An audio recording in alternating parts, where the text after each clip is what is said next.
Voy a compartirles, abrirlas.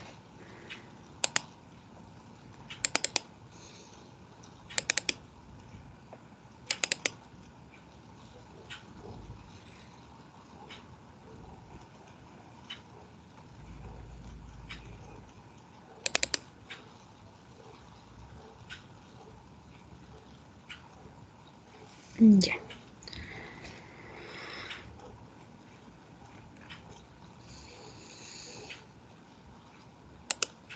Voy a compartir el escritorio también.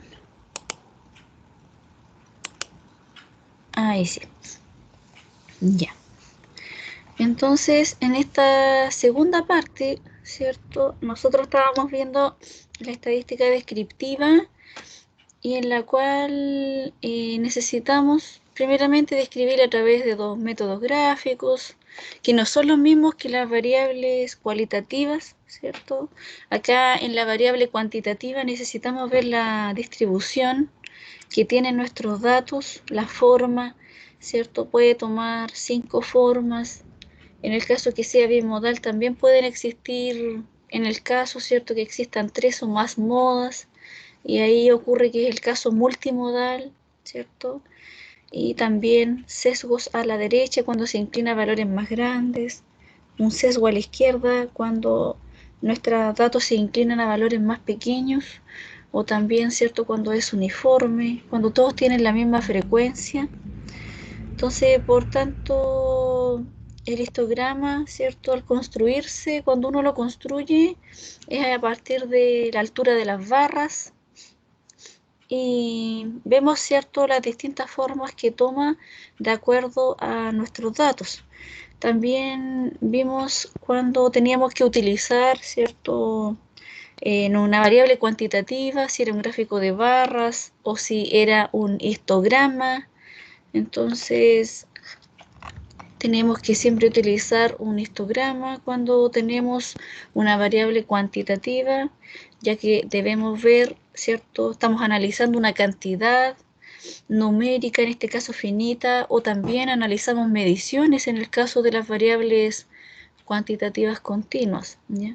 Entonces hay que tener cierto cuidado con utilizar gráficos de barras porque el histograma, ¿cierto?, se compone de barras, pero las barras van unidas, van todas juntas porque estamos analizando la variable y estamos viendo, ¿cierto?, la distribución que toma esa variable. Entonces empezamos a ver los métodos numéricos, ¿cierto?, para resumir estas variables cuantitativas que teníamos, ¿cierto?, las que nos ayudaban a ver el centro de la distribución, que son las llamadas medidas de tendencia central.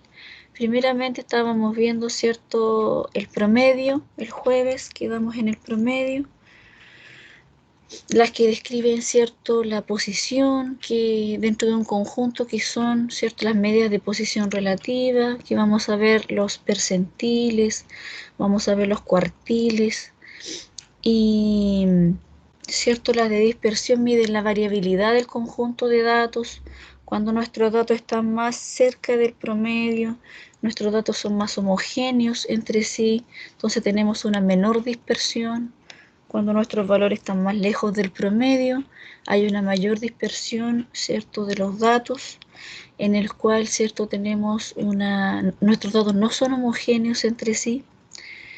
Entonces, comenzamos viendo, ¿cierto?, las estadísticas de tendencia central, como lo es el promedio.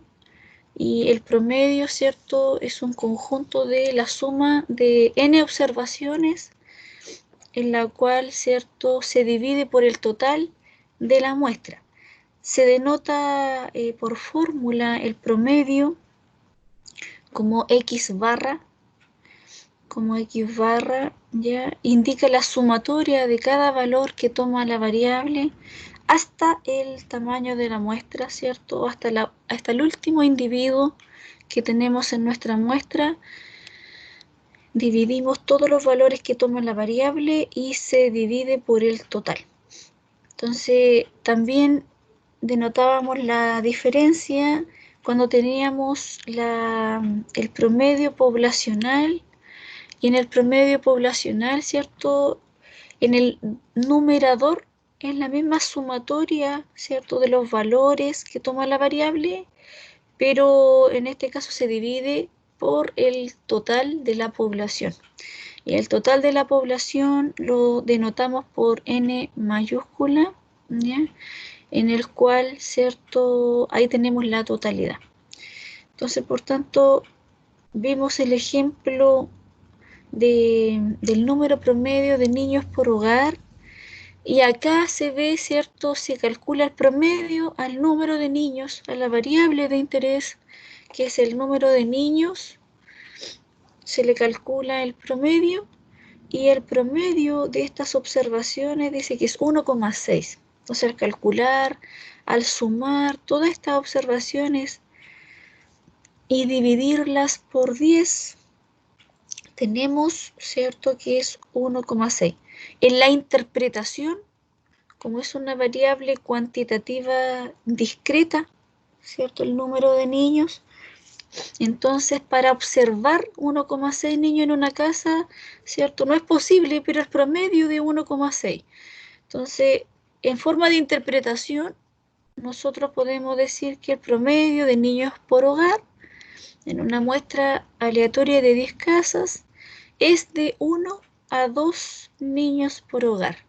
¿Cierto? Eso puede ocurrir en la interpretación de una variable cuantitativa discreta.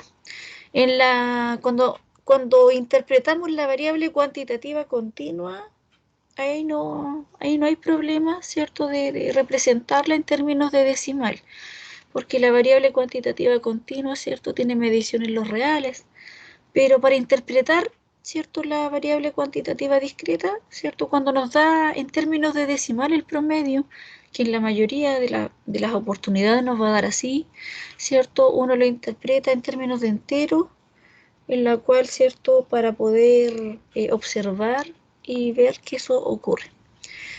Entonces, estábamos viendo que qué pasaba cuando en la última observación, ¿cierto?, en la última casa, en vez de anotar 4 niños, se hubiese anotado 40. Entonces, ¿qué le hubiese pasado al promedio? ¿Cierto? El promedio cambia, dice que 9 de las 10 observaciones son menores que el promedio, ¿cierto? El promedio da mayor a 5. Entonces, por tanto, el promedio es sensible a las observaciones extremas. El promedio tiende a inclinarse hacia donde va la observación extrema. Entonces, una observación extrema puede ser que teniendo un conjunto de datos que son muy grandes y tengo, ¿cierto?, de repente uno que se escapa, que es pequeño, también es considerado extremo. O como en este caso, que son todos pequeños, ¿cierto?, la cantidad, y de repente, ¿cierto?, encontramos una observación extrema que es grande, entonces el promedio se va a alterar, no es resistente a estas observaciones extremas. Estas observaciones extremas nosotros también vamos a verlas, ¿cierto?, cómo las detectamos mediante fórmula antes de elaborar un diagrama de caja y bigote, ¿ya? Entonces el promedio no es siempre representativo.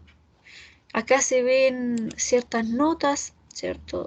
Ciertas notas en pruebas de Juanita, en la cual tiene bajas notas, ¿cierto? Un 1, un 2, un 1,8, un 1,3, y de repente obtiene un 6,9.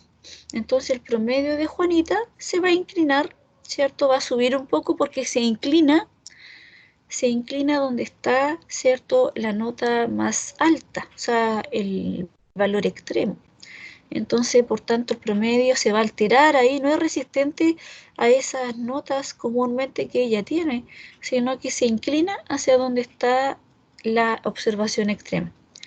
Lo mismo ocurre cuando ustedes tienen notas altas, ¿cierto? Un 6, 6,8, 6,7, y de repente se sacan un 1,3, un 1,7, ¿cierto? Una nota baja, en la cual el promedio les baja automáticamente porque se inclina donde está la observación extrema. Entonces, por tanto, cuando no ocurre eso es cuando es simétrica. Cuando nuestra distribución es simétrica, ¿cierto?, el promedio y no presenta ciertos valores extremos, entonces el promedio no se altera. Pero hay una medida de tendencia central que es resistente a las observaciones extremas, que es la mediana.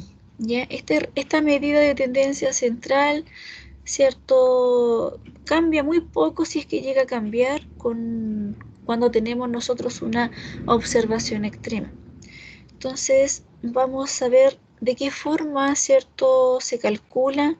Nosotros también, ¿cierto?, cuando tenemos programas estadísticos o tenemos, ¿cierto?, el Excel para poder ir calculando, todo se basa, ¿cierto?, en la misma fórmula. Todos los programas, cuando uno los calcula automáticamente, se basan en esta teoría, en que para calcular la mediana, ¿cierto?, de un conjunto de n observaciones, vamos a tener, todas se ordenan de menor a mayor, ¿ya?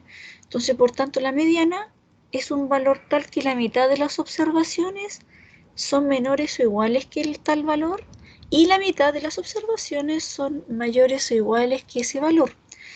Entonces, los pasos, ¿cierto? Tenemos acá 3 pasos para poder encontrar la mediana, y se ordenan los datos de menor a mayor y se calcula la posición de la mediana, donde n es el número de observaciones. Entonces, n, el valor de la muestra que vamos a tener, le sumamos 1 y lo dividimos en 2 para poder encontrar, ¿cierto?, la posición donde se encuentra esta mediana. ¿En qué valor? Al ordenar los datos, ¿cierto?, vamos a poder encontrarlo. Si la cantidad de observaciones es impar, ¿cierto?, el n nos da un número impar, entonces la mediana es un único término central, ¿ya?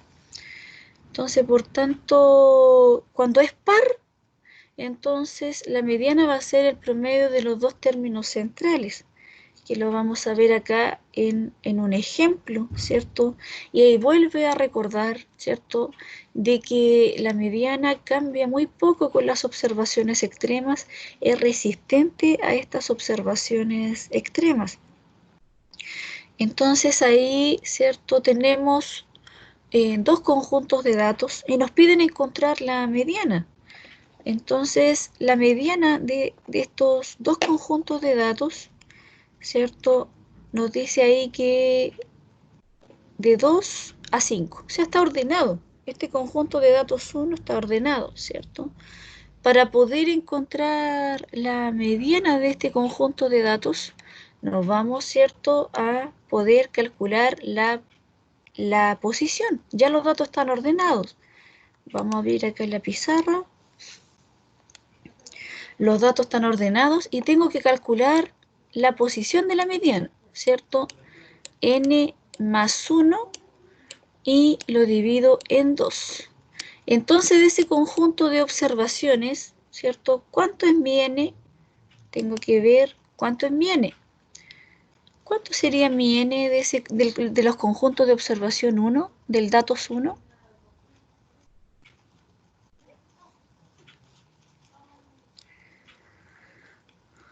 ¿Cuánto es la totalidad de datos que tenemos acá en los datos 1, chiquillos?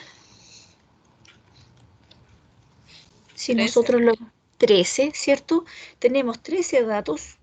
Entonces, por tanto, tenemos que acá encontrar la posición. Sería 13 más 1, 13 más 1 dividido en 2. Entonces sería, para poder encontrar la posición, sería 7, ¿cierto? Sería 7. Entonces el valor, el x7, al ordenar los datos de menor a mayor, ¿cierto? Al ordenar nuestros datos de menor a mayor, tenemos que, ahí tenemos 3 veces el 3, 4 veces el 4 y 5 veces el 5. Entonces, por tanto, cuando tenemos nuestros valores acá, el 2, el 3, el 4, se repite 4 veces, y el 5. Entonces, ¿dónde encontramos la mediana, cierto? En ese conjunto de valores, ahí tenemos 13, 4, 5, 6, 7, 8, 9, 10, 11, 12, 13. Entonces, la mediana, cierto, va a ser el término 7. Por eso los datos tienen que estar ordenados de menor a mayor y cuento 1, 2, 3, 4, 5, 6 y 7. Entonces, por tanto, la mediana, cierto, va a ser el término central. Por eso nos dice, ¿cierto? Cuando es impar, cuando el número de observaciones es impar, ¿cierto? La mediana va a ser el único término central. ¿Qué pasa ahora cuando nuestras observaciones es par? ¿Cuántos datos tenemos en el conjunto de datos 2?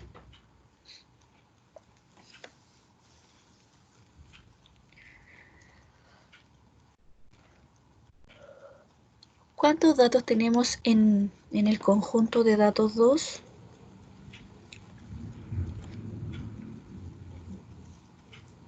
8. 8, ¿cierto? Tenemos 8 datos y en el cual, ¿cierto? Para poder calcular la posición, entonces ahí sería n más 1, n más 1 dividido en 2.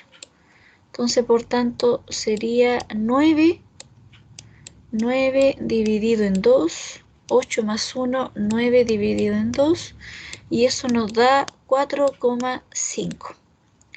Entonces, se debe calcular el promedio de los dos términos centrales entre el x4 y el x5, ¿cierto? Entonces, vamos a anotar los datos. El 6 se repite 3 veces y el 7 y el 8 2 veces.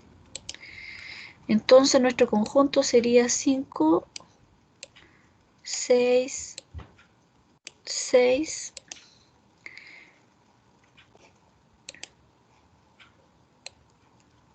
7,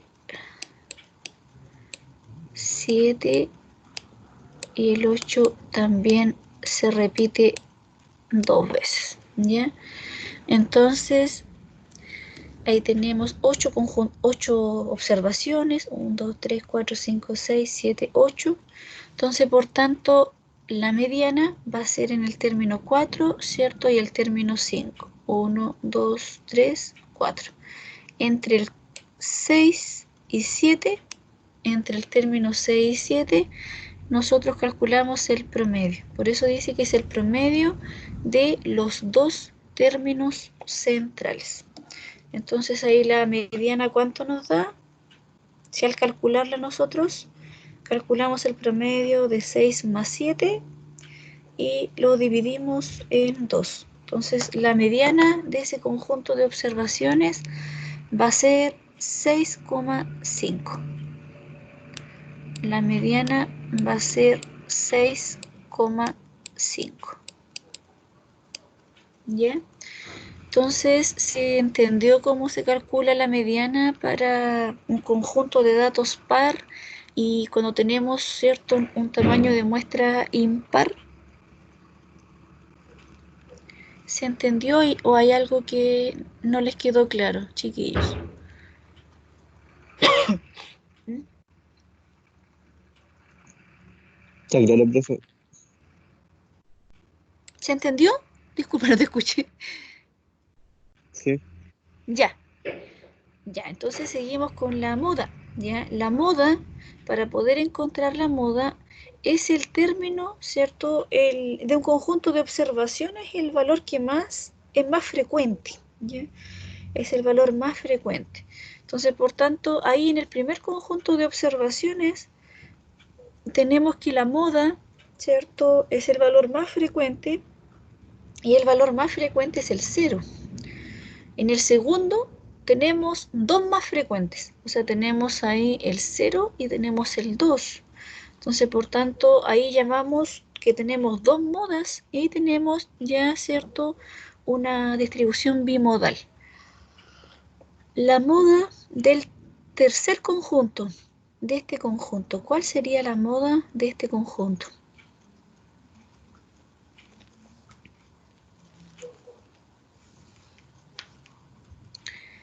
¿Cuál sería la moda de ese tercer conjunto de observaciones, chiquillos?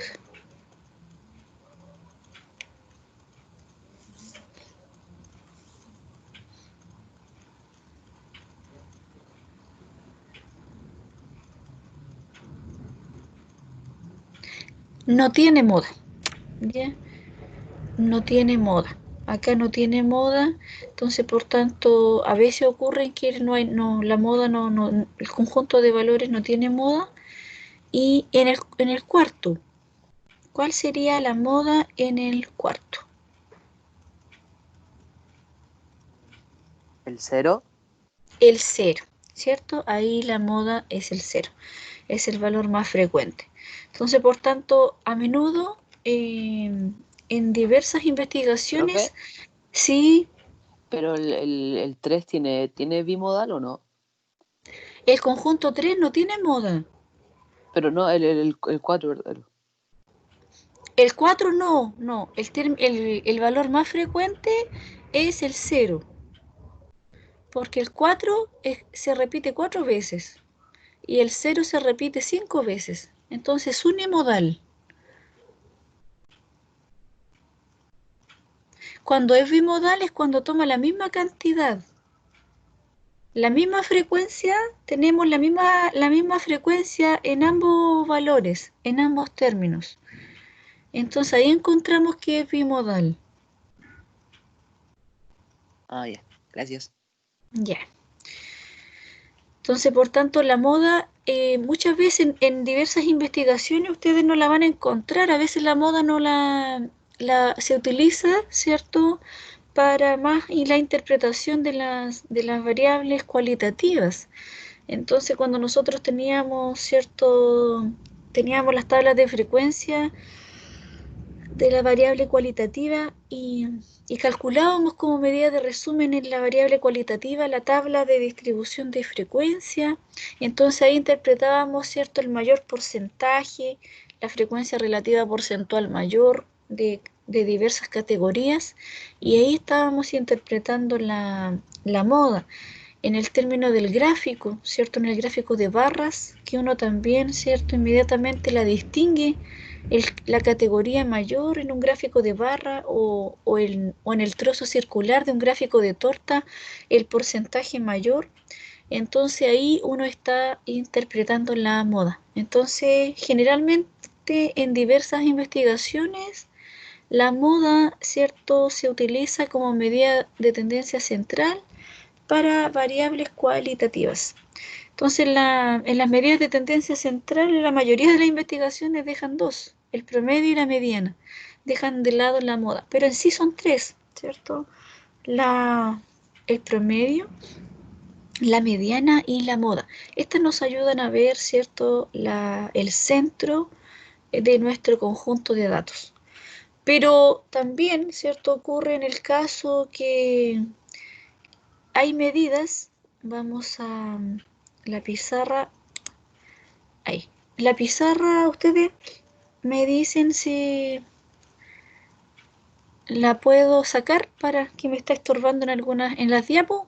Ustedes le pueden sacar fotito a la pizarra o si la anotaron me dicen para salirme del open board, de la pizarra. ¿Me puedo salir o están anotando? Yo creo que sí se puede salir, creo. Ya. Si alguien Sí, no, profe. Sí, que calle, que calle para siempre. Ya. Entonces ahí me voy a salir para que no me ocupe en la diapo. Ahí sí. Entonces, las medidas de dispersión, ¿cierto? Las medidas de dispersión, acá para ver la dispersión de nuestros datos, no me sirve las medidas de tendencia central. Ya para ver la variación, no me sirve. ¿Dónde puedo ver la variación de mis datos, cierto? Con las medidas de dispersión. Entonces, estas medidas de dispersión son el rango, la desviación estándar y el rango entre cuartiles, ¿ya?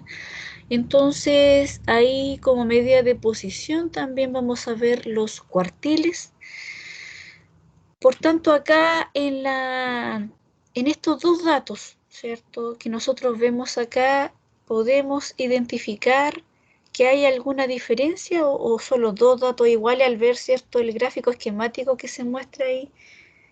¿Qué diferencia pueden observar ustedes en esos dos datos? ¿Están los dos iguales o observan alguna diferencia?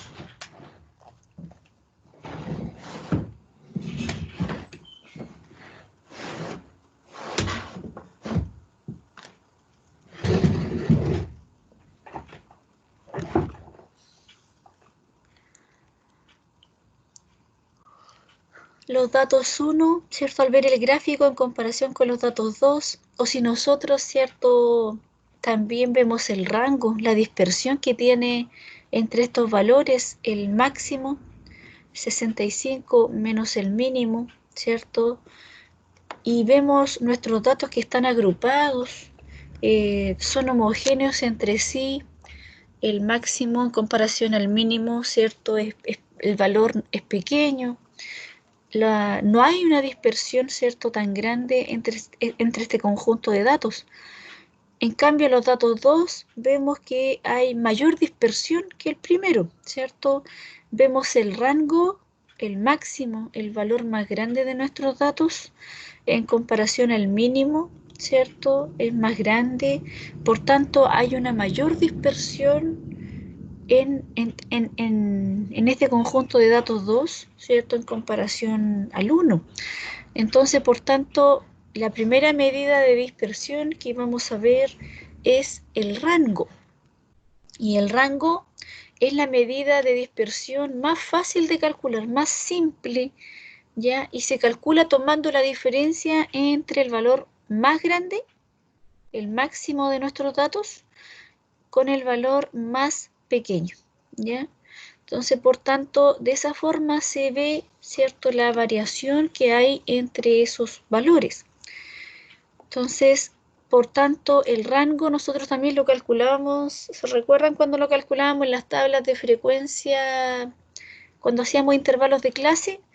Y ahí nosotros, ¿cierto?, cuando teníamos ordenados nuestros datos de menor a mayor, calculábamos, ¿cierto?, el rango para así poder calcular la amplitud, ¿cierto?, de los intervalos de clase que íbamos teniendo en cada una de las tablas. Entonces también, ¿cierto?, ¿por qué hacíamos eso? Porque es una medida de dispersión, ¿cierto?, donde se ve la variación de nuestros datos. La desviación estándar, ¿cierto? La desviación estándar es la medida de dispersión donde se calcula, ¿cierto?, un promedio de la distancia de las observaciones a la media, ¿ya?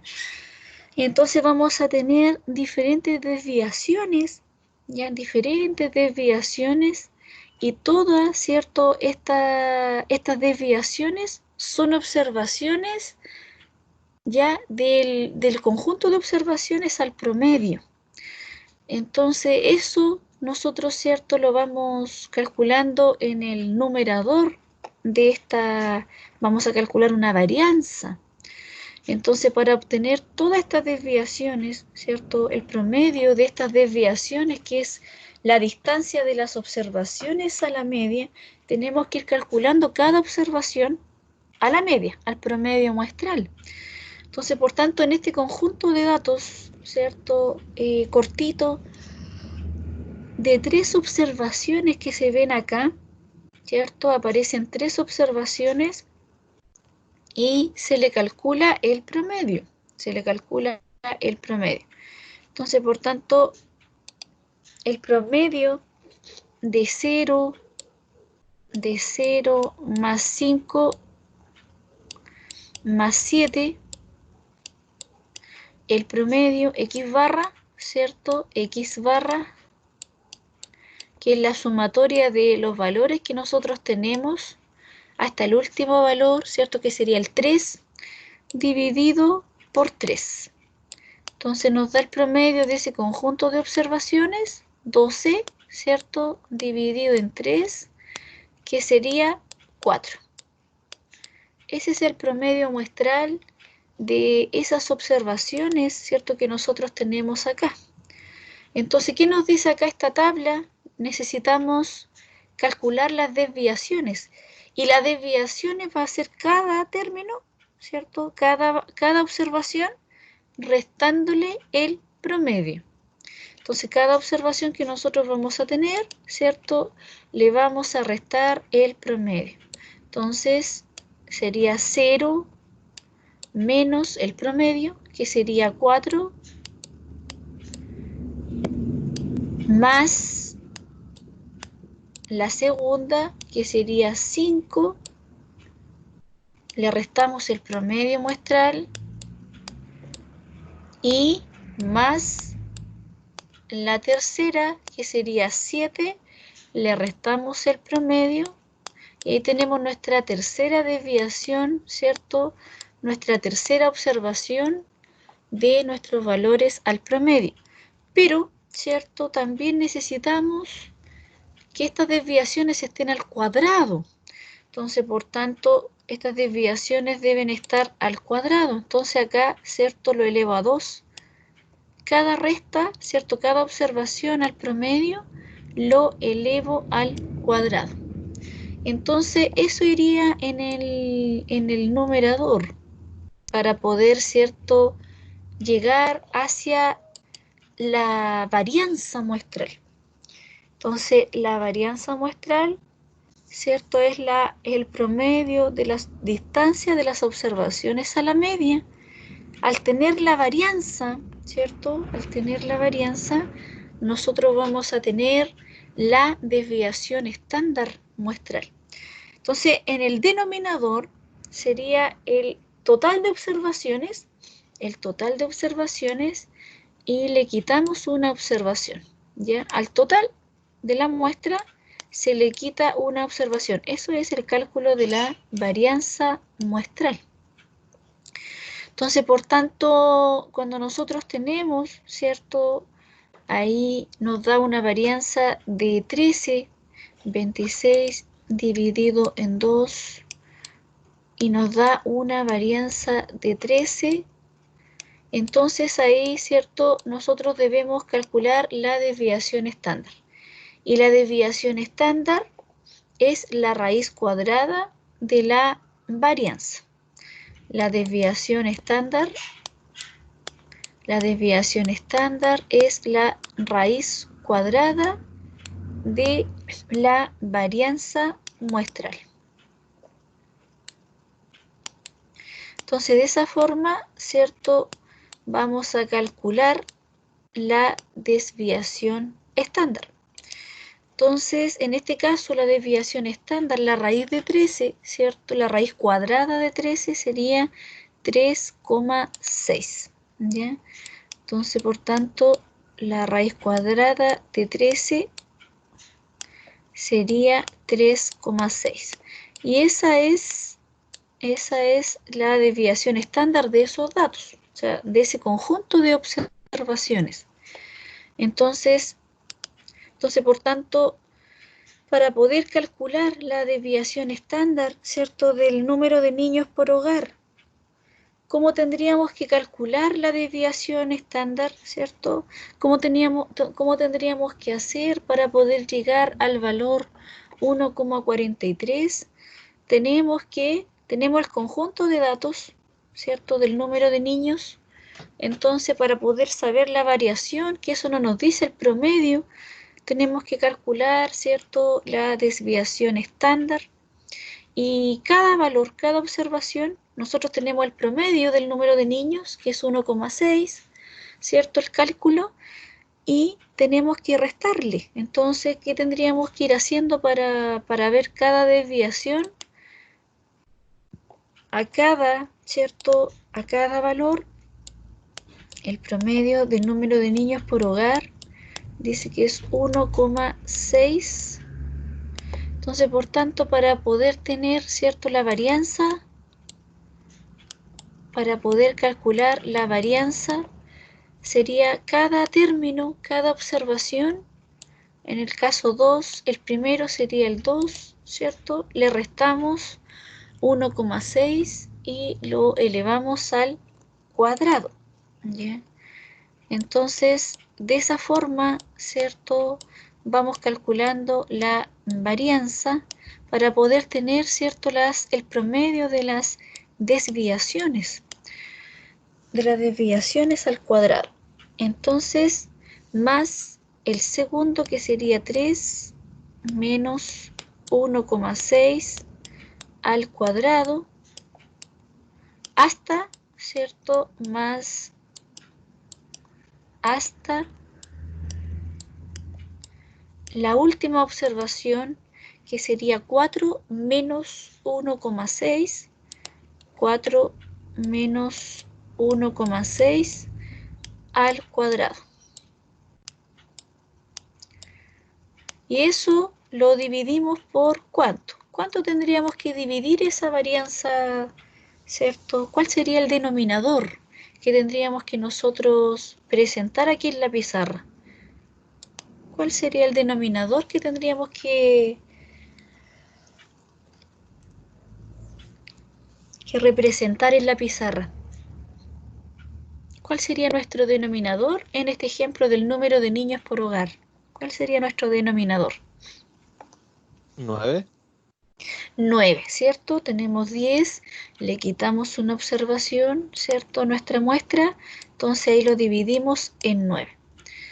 Entonces vamos a llegar, ¿cierto?, a que la desviación estándar, la raíz de la varianza, es de 1,43 niños por hogar. Entonces, por tanto, la calculadora científica, el Excel, el SPSS, todos calculan, ¿cierto?, la desviación estándar, pero cuando la das sola, ¿cierto?, ya automáticamente los resultados están programados. Para que arroje la desviación estándar, necesitamos de quién. ¿Quién primeramente tenemos que calcular para conocer la desviación estándar? La desviación estándar no llega sola, llega a través de la varianza, ¿ya? A través de la varianza muestral. Dime. ¿Puedes subir un poquito? Sí, por supuesto. Ahí. ¿Hasta dónde? Ahí. Sí, espera. Ya. Quería sacarle una foto. Ah, ya. Ya. Entonces, ¿cierto? ¿Cómo se interpreta? Nos dice que la desviación estándar también nos dio un término de decimal, ¿cierto? Entonces, ahí, ¿cierto?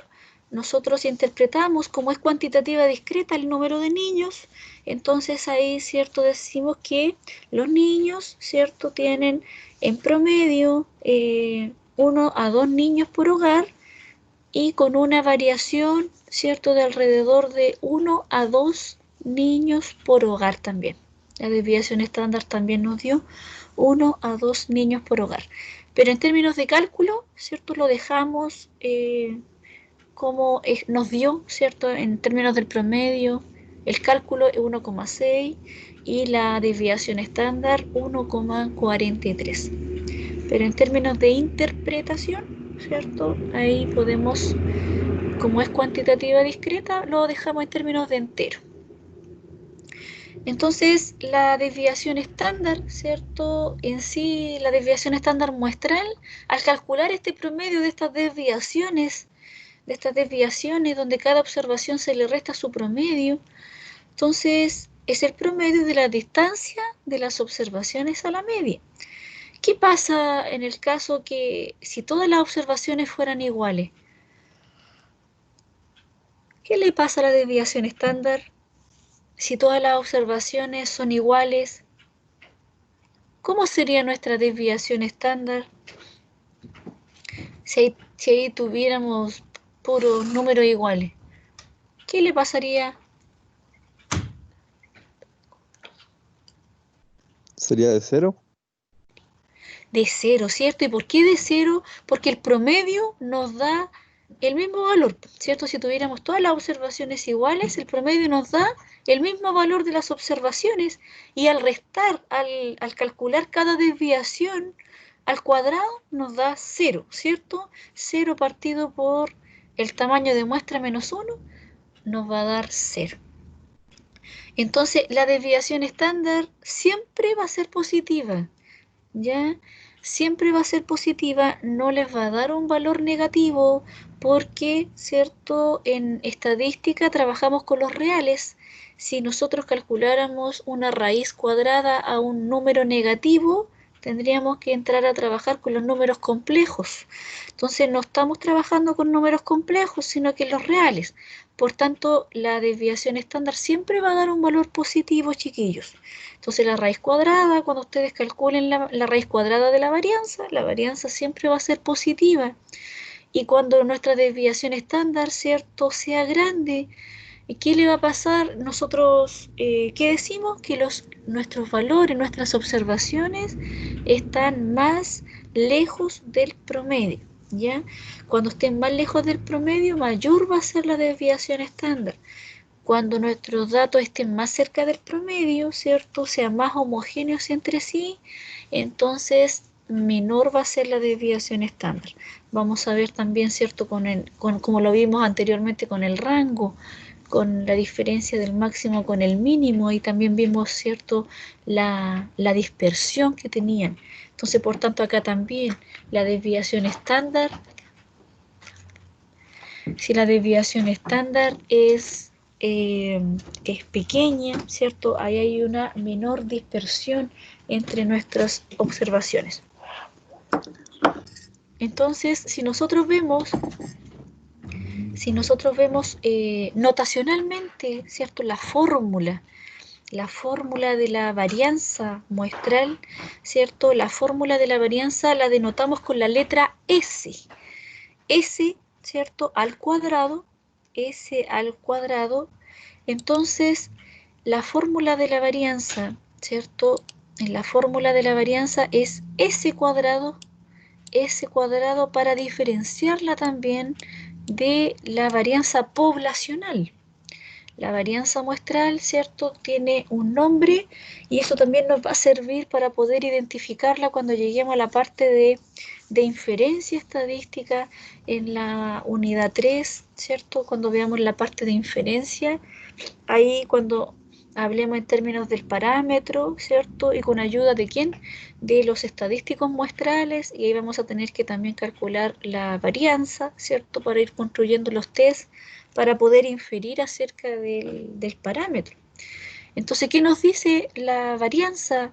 Nos dice que es la sumatoria de i igual 1 hasta n, ya, de cada valor, cada desviación, cada observación que tengo en mi variable, le resto el promedio muestral, y eso elevado al cuadrado. Eso es lo que estábamos haciendo, ¿cierto?, en cada uno de los ejercicios que vimos del promedio de las desviaciones, ¿cierto?, a la media. Entonces, en el denominador es el tamaño de muestra menos una observación. Así se denota, ¿cierto?, por fórmula la varianza muestral. La desviación estándar entonces se denota con la letra S. Con la letra S, que es la raíz cuadrada de la varianza muestral. Entonces, por tanto, al tener la varianza, tengo automáticamente mi desviación estándar, ya que es la raíz cuadrada de la varianza. Si nosotros vemos, ¿cierto?, también acá nos dan la fórmula para poder encontrar la varianza poblacional. Entonces, ¿en qué se diferencia, ¿cierto?, para poder encontrar después ese parámetro, el parámetro de la población? ¿En qué se diferencia de la muestra? En que acá, ¿cierto?, cuando nosotros tenemos la muestra, le quitamos una observación. Pero cuando tenemos la población, que es sigma cuadrado es la notación de la varianza, que es la sumatoria, ¿cierto?, en el numerador de i igual 1, pero hasta el total de la población, que la denotamos con n mayúscula, que es de las distancias a la media. Entonces, x sub i, el valor que toma la variable en mi población, pero ahora ya no le resto el promedio muestral, sino que le resto ahora el promedio poblacional. En términos de parámetro, la media poblacional la denotamos con la letra griega mu, ¿ya? Entonces, eso al cuadrado. Y ahora el denominador que va a estar construido nuestra varianza poblacional, que la denotamos por sigma cuadrado, para diferenciarla, ¿cierto?, de la muestral. Entonces el denominador, como es la población, ¿cierto?, y la población se trabaja con la totalidad. Entonces, por tanto, se divide, no se le quita ninguna observación a la población. Se divide por n. Entonces, esa es la diferencia de la muestral. Entonces, por tanto, la desviación estándar poblacional, sigma, ¿cierto? Se denota con la letra griega sigma, que es la raíz cuadrada de la varianza poblacional. La raíz cuadrada de sigma cuadrado. Entonces, de esa forma, ¿cierto? Nosotros tenemos ahí la diferencia de la varianza muestral de la varianza poblacional. Entonces, en términos, ¿cierto?, de estadísticos, la varianza y la desviación estándar no son medidas de variabilidad distintas. La desviación estándar no puede determinarse a menos que no se conozca la varianza. Entonces, en las calculadoras, como yo les decía, en el Excel, en el SPSS, en cualquier programa que nosotros tengamos y podamos tener la desviación estándar, todo eso está automatizado, que primeramente deben conocer la varianza. En todos los programas se conoce la varianza. Sin la varianza no se puede tener la desviación estándar. Entonces, aunque se dé automáticamente algún valor de cálculo, primeramente eso está programado que debe estar, ¿cierto?, con la varianza. Entonces, ¿cierto?, la medida para interpretar, la medida para poder interpretar la medida de dispersión, se utiliza la desviación estándar. Ya nosotros vamos a calcular para interpretar en nuestros datos la desviación estándar. Entonces, en términos de cálculo, vamos a calcular la varianza, pero para poder, ¿cierto?, calcular la raíz cuadrada y tener nuestra desviación estándar para poder interpretarla en mis datos. Entonces, por tanto, la medida de dispersión, que es la desviación estándar, chiquillos, no es resistente, tampoco es resistente a los valores extremos. Entonces, debemos, ¿cierto?, cuando nuestros datos tengan un comportamiento sesgado, ¿cierto?, y también presenten valores extremos, la desviación estándar no nos va a servir. No es resistente, sino que cuando tenga un comportamiento simétrico, pero sin valores extremos, ¿cierto?, ahí nos puede servir, ¿cierto?, nos sirve la desviación estándar. Pero cuando tenemos sesgo y también tenemos ciertos valores extremos, tenemos que ver otras medidas de dispersión. Entonces, cuando nosotros tenemos valores extremos en nuestro conjunto de datos, nos sirve una medida de dispersión que es muy poco conocida, que es el rango entre cuartiles. Entonces, vamos a ver, ¿cierto?, como medida de posición los cuartiles, primeramente para poder, ¿cierto?, identificar el rango entre cuartiles. Pero antes de pasar al rango entre cuartiles, ¿alguna duda del cálculo de la varianza? Disculpen que no les había preguntado. ¿Se entendió cómo se calculó o vuelvo a repetir alguna parte que no les haya quedado claro, chiquillos? Se entendió, profe. ¿Se entendió? ¿Sí? Ya. Cualquier duda ustedes me van atajando. Un profe lo puede repetir de algo que no se haya entendido. ¿Ya? Entonces, por tanto, los métodos de posición, ¿cierto? Uno de ellos es los cuartiles.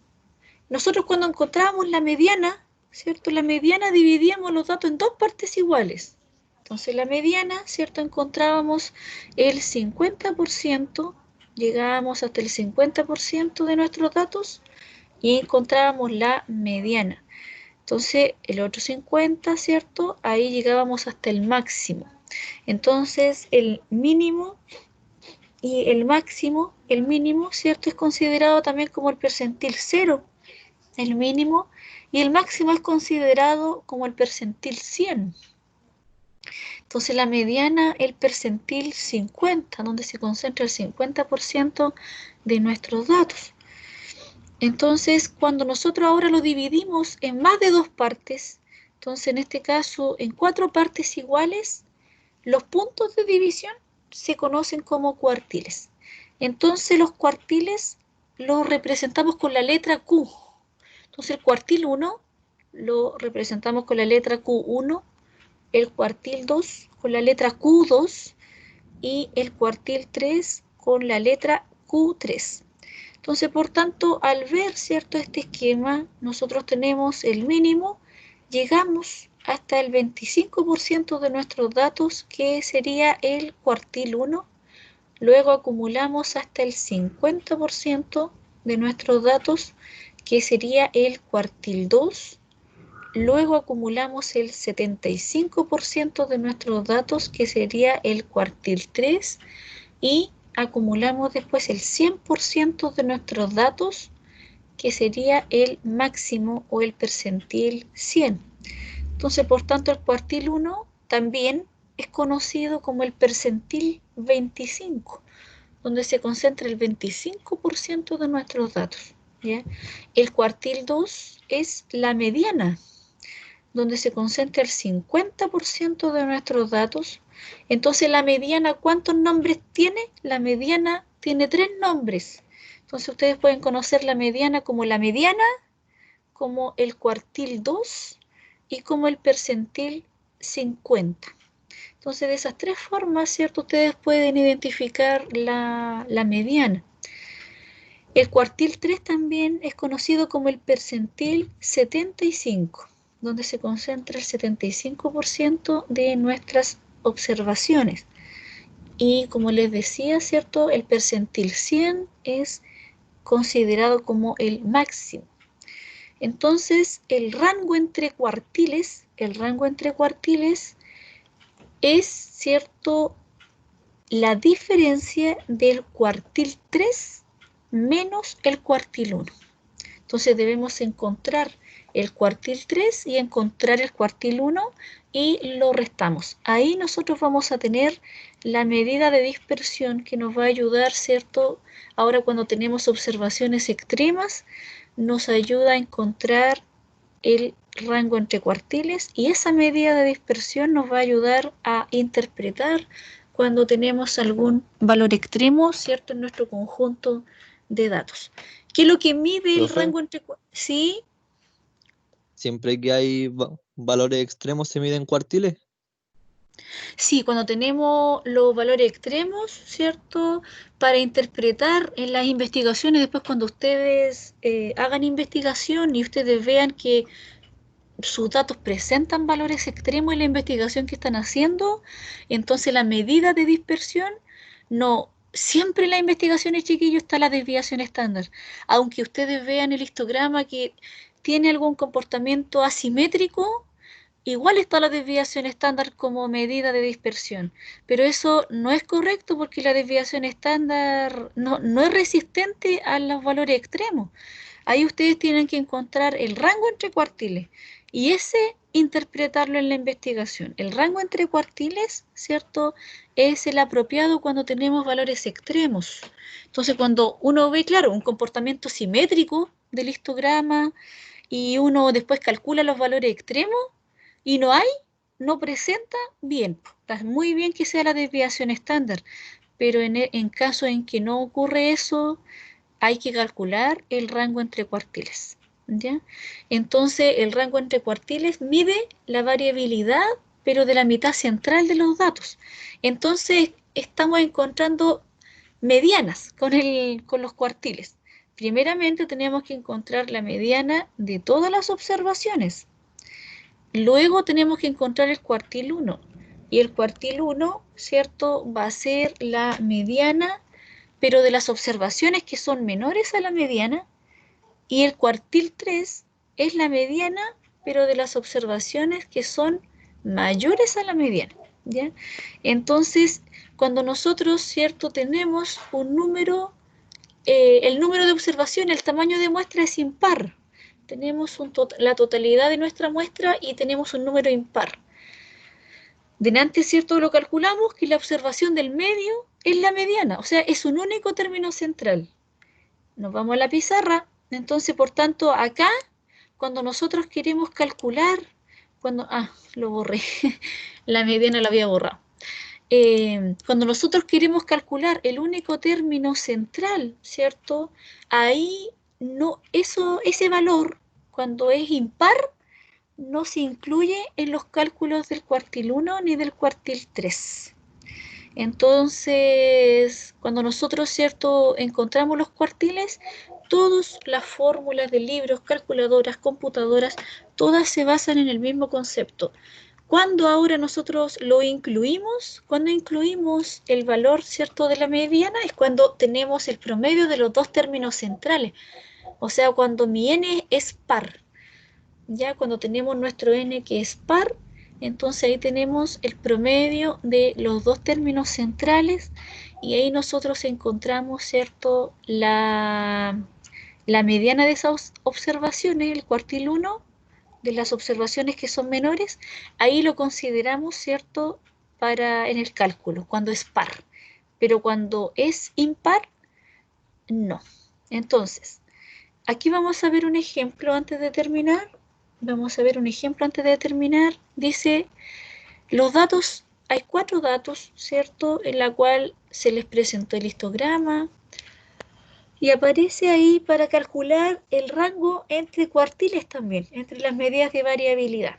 Entonces les piden calcular el rango, les piden calcular el rango entre cuartiles y la desviación estándar de ese conjunto de observaciones. Entonces, en los datos 1, vamos a calcular el rango entre cuartiles. Entonces,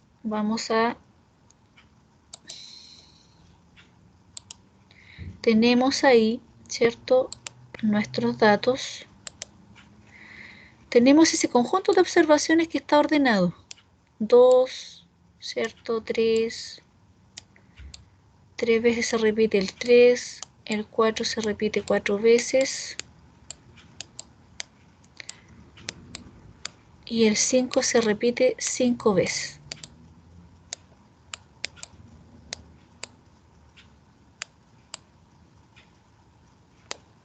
Ya, entonces ahí, ¿cierto?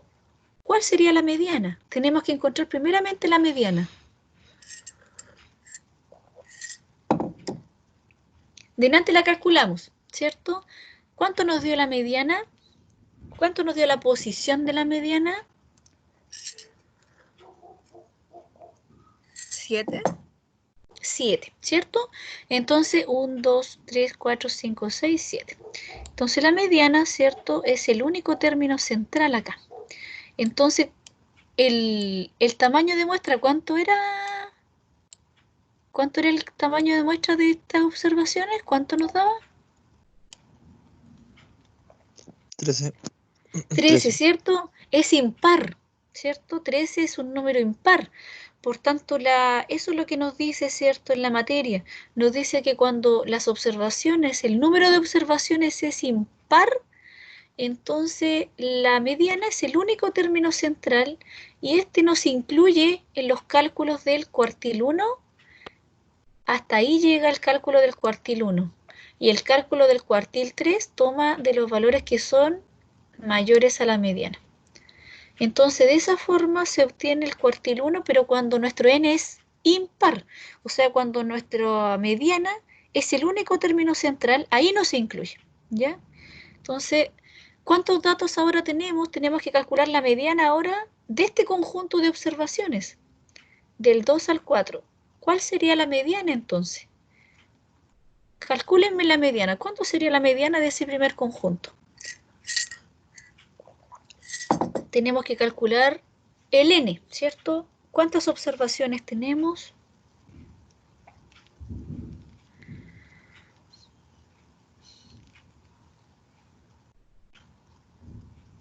¿Cuántas observaciones tenemos?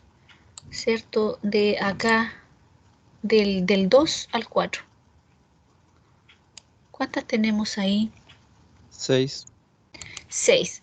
Entonces, ¿la mediana va a ser un término central o va a ser el promedio de los dos términos centrales?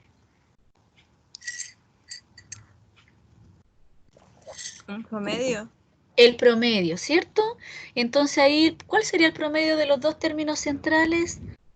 7 dividido en 2 entre 3 y 4, ¿cierto? 3,5.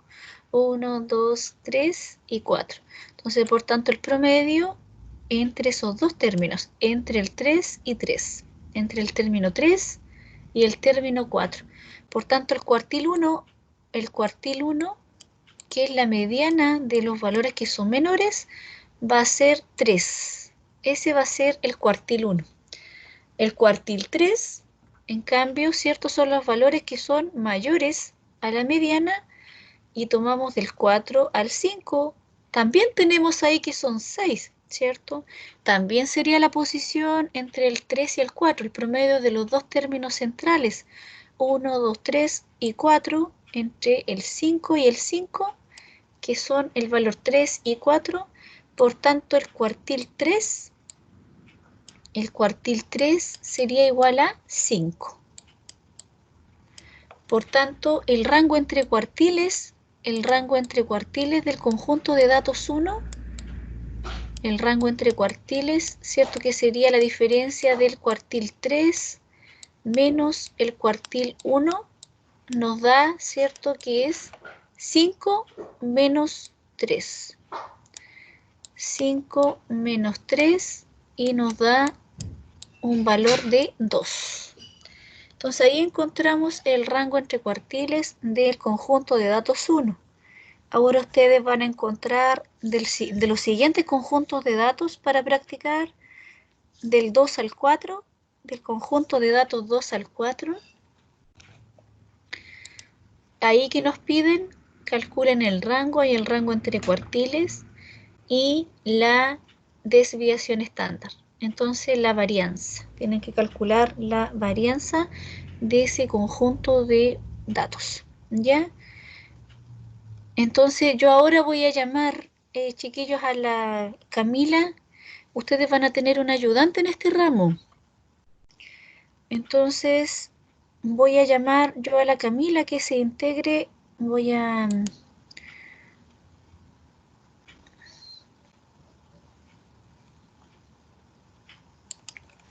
colocar su correo acá.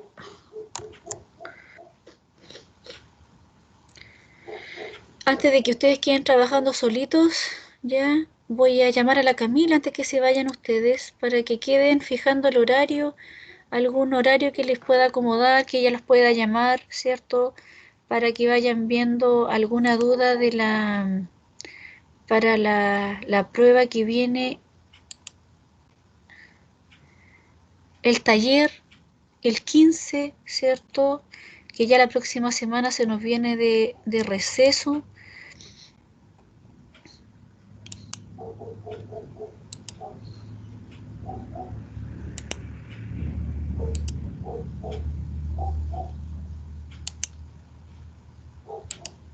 Entonces voy a llamarla. Antes de llamarla, ¿alguna duda del rango entre cuartiles, chiquillos?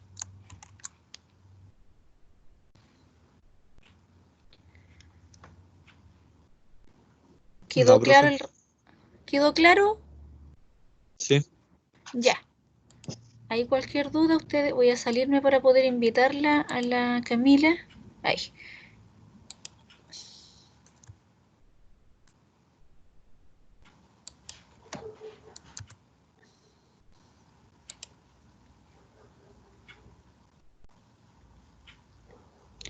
Ahí le mandé la invitación.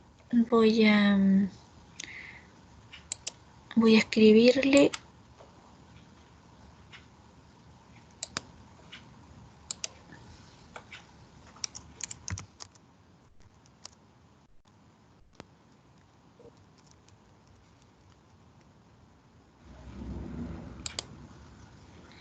Ya. Vamos a ver si es que se conecta la Camila. Camila, ¿estás por ahí? Sí, profe. Ya, ahí está la Camila. Ahí, chiquillos, entonces los dejo con la Camila para que ustedes fijen el horario y quedamos por acá, ¿cierto? Yo me voy a salir, quedan con ella. Eh, Cualquier duda, cuando ustedes terminen con la Camila y sigan trabajando en el ejercicio del rango entre cuartiles, con el rango, ustedes me van consultando en el chat. Ya yo voy a estar apoyándolo a través del chat. Entonces, ahí, ¿cierto? Los dejo con la Camila. Ya, Camila, quedas con ellos. Que estén bien, Ya, chiquillos. profe. Chao. Chao.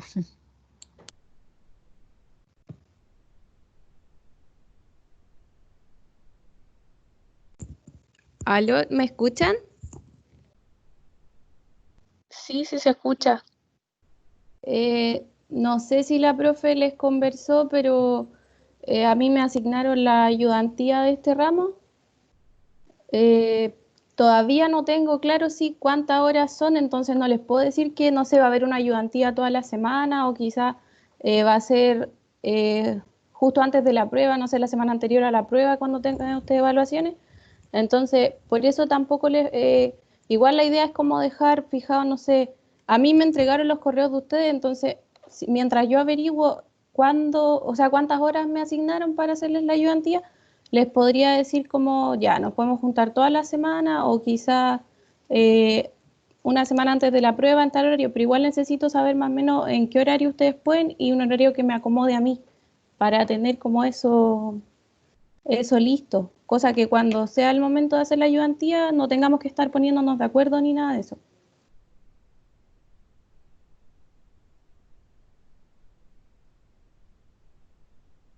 Necesito saber qué horarios pueden ustedes, o sea, qué días no tienen clases en la tarde o algo así. Pero ¿en qué horario puedes tú? Porque es más fácil que tú nos digas, porque igual tenemos compañeros que tienen matemática, entonces hay como 2 horarios en el curso. Yo tengo clases de lunes a viernes toda la mañana de 8:30 hasta la 1 y los jueves tengo clases en la tarde, de 2:30 hasta como las 4.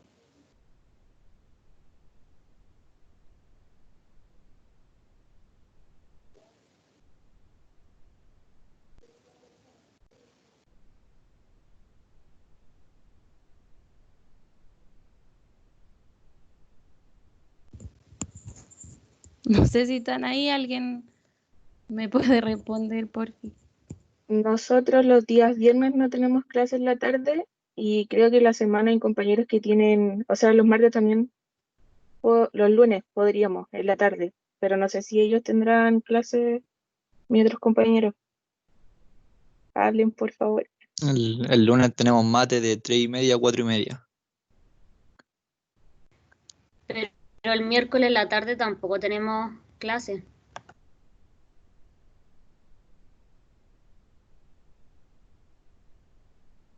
Ya, entonces los lunes algunos se desocupan a las 4:30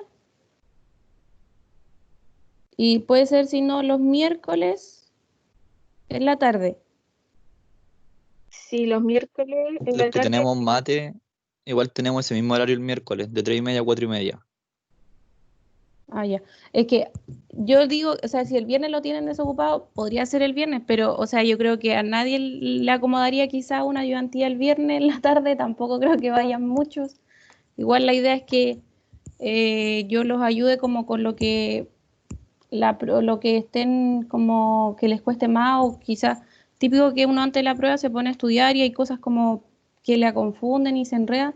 Entonces, como lo ideal es ayudarle en eso, entonces lo más probable es que si lo fijamos un viernes, no aparezcan mucho, porque el viernes es como ya uno empieza como a soltar, ya viene el fin de semana. Entonces lo mejor sería a lo mejor un día en la semana. Quizá puede ser el miércoles como a las 4:30, 5.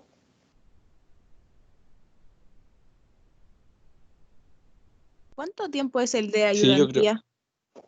Es que por eso tampoco te puedo decir que, no sé, pues es 1 hora, 1 hora y media, porque todavía no tengo claro cuántas horas se me asignaron. Entonces, cuando yo tenga eso claro, les puedo decir, avisar, no sé, ya va a ser el miércoles de las 5 a las 6:30 o de las 5 a las 6.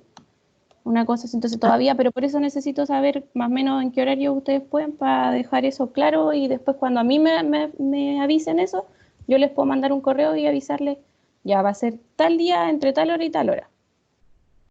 Ah, ya vale. Lo otro, las reuniones no son por Teams. A la gente que hace ayudantía nos dijeron que tiene que ser por Google Meet. Entonces también no sé si todos tienen Gmail, aunque con el correo institucional igual funciona.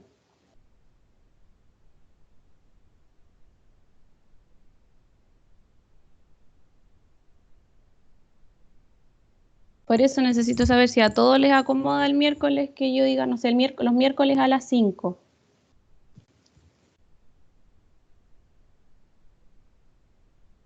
Sí, Yo el creo que sí, que no miércoles habría está problema. bien.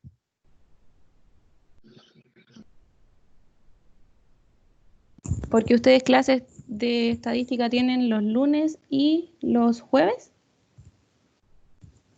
Sí, Ya, entonces podríamos dejarlo entonces el miércoles a las 5 de la tarde, pero igual yo les tengo que avisar si va a ser todas las semanas o va a ser antes de cada prueba. Pero igual en caso de, no sé, que no sé, tuviera la prueba los lunes, o sea, los jueves, no habría problema que la ayudantía fuera un miércoles.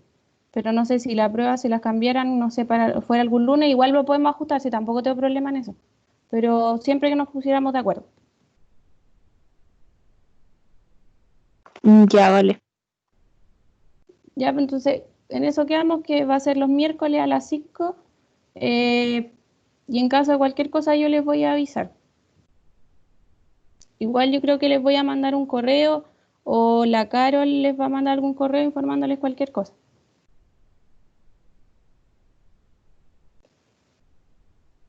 Así que creo que eso sería. No sé si alguien tiene alguna pregunta, no creo.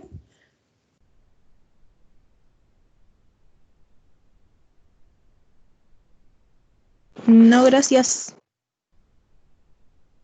Ya, pues entonces yo los dejo, que sigan con lo que tienen que hacer.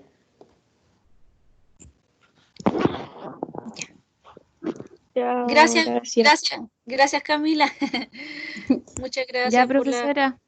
por la coordinación. Ya, ahí Ujú, esta semana ojalá lo que les comentaba Cami es que ujú. los chiquillos el 15 volviendo del receso, nosotros terminaríamos de ver la materia como en la primera, así, vamos a terminarla el jueves de verla, quedamos hasta el rango entre cuartiles y el jueves vamos a ver los percentiles, el diagrama de caja de bigote, los valores extremos. Entonces, yo creo que los chiquillos de ahí tienen el taller el 15. El Ya. taller y el jueves 18 tienen la evaluación 2. Ujú. La evaluación 2 que entra de gráfico en adelante. Entonces, si los podía ayudar esta semana, un ratito, aunque sea... Sí, por- sí, el sí, porque, miércoles, no tengo sí, ningún problema. sí, porque parece que las horas que les dan parece que es muy pocas, porque yo tengo otra Sí, ayudante en el ramo y parece que a ella le dieron 3 horas al semestre. Yo no sé si contigo va a pasar lo mismo. es que por eso yo todavía no me puedo comunicar ni con la secretaria ni con el director, entonces apenas tenga la respuesta le aviso a usted Claro, y le aviso a los demás. claro. Entonces sería como vamos a tener 3 evaluaciones, que sea, ponte tú en esta semana, antes que los chiquillos Ujú. tengan su taller, y después para la otra, si es que es así, pues, y después que Sí, tengan la ayudantía cerca de la prueba que viene, la segunda prueba, la segunda evaluación, para la unidad 2 ujú. y después para la unidad 3. Entonces el miércoles nos juntamos a las 5, pues yo les mando un correo con la Sí, invitación a la reunión. sí, mejor esta semana porque ya la otra es receso y de Ya. ahí y después vuelven los chiquillos al taller. Ujú. Ya, profesora. Ya, Cami, gracias, muchas gracias. Chao. Chao. Ya, chiquillos. Entonces, cualquier duda yo voy a estar en el chat cuando ustedes sigan desarrollando los ejercicios. Que estén bien. Nos vemos por Teams el jueves nuevamente y aquí los quedo apoyando. ¿Ya? Chao. Chao, profe, que esté bien. Chao, profe, que esté bien. Cuídense.